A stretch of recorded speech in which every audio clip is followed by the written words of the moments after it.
be here at the Monegros Desert Festival. Day one, obviously, halfway through, I think, our 24-hour adventure here in the Spanish desert, and managed to get some time back in his little, well, air-conditioned housing unit. Yeah, So, how you doing? It's my house in Spain. I'm good, Oh, very well, very well. How are you? Yeah, I'm exhausted, but I think I've passed through that point. Yeah, second point. Yeah, I feel the same. I did 2 shows in England last night and I had an hour's sleep and then got on a flight over there. So that's way more hardcore than me. I just didn't sleep. You actually did something with your time. I think that's I know. So I think we're about evenings today. Well, can you sort of describe your first impressions as you sort of came into the site today? Yeah, I mean, I came here once before, and it's a cool festival. It's basically completely in the middle of nowhere. It takes absolutely ages to get to, and it's a manned site. It's quite a unique sort of site. You know, basically it is a desert pretty much. Yeah, it's completely desert. But it's a wicked festival. Sort of like I say, it goes on for about 24 hours, doesn't it? So it's just a continuous thing. It's quite a European style one actually, because obviously you could not camp it, so you kind of have to stay up all night. So it's got that vibe to it. But yeah, really good night tonight. And how did the set go? It was cool. Yeah, I did sort of what I usually do, which is play a mixture of drum and bass, dubstep and house as well. It seems to go down really well, particularly like the house and the drum and bass especially seems to go down really well.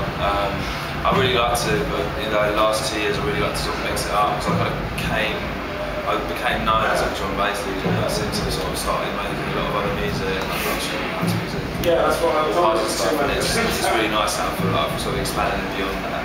The dubstep thing kind of like bringing a little bit of sort of British vibe over to Spain. Yeah, I think it's really catching on in some bits of the world. I think particularly exciting at the moment in England. Like, you know, there are 2 big dubstep tracks on Radio 1 playlist, so you can see like there's probably a time in which the public is really sort of opening up to dubstep, and there's a lot of good music there. It's good time of music right now. It's nice because a lot of the drum and bass guys who started like us, me, Chase the State, Nero, and now like making dubstep and talking to a lot of those guys. There's a lot of cool kind of exchange of ideas going on.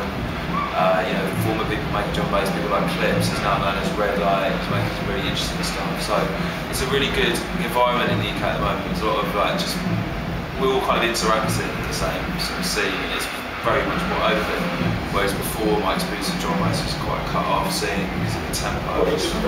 So it's a good time for music. If you could give sort of one tip to sort of aspiring sort of artists and DJs in terms of how to get their name out there, so the internet's just so big now. What's the kind of filter? What's the best hosting site? What's the best tip that you can give them? Well, I was talking to Mixbag about this recently, and I think actually like social networking is most useful when you're at that intermediate level, when you've already made contacts and you've got some tunes circulating. Because that's good to maintain that, but it's very hard as a complete unknown to get known on the internet, I think, because there's just so much stuff out there. So you won't tend to stumble across something unless you get a recommendation from someone. Although things like blogs, obviously do promote. I find out about lots of new music through blogs now. I'd say, what's good advice to people? I'd say if you're sending music to established people, I'd say don't send very much, because I'm always really put off. It's generally a sign of someone who's slightly less sure of themselves in terms of what they're making when they're writing. If they send lots and lots of music.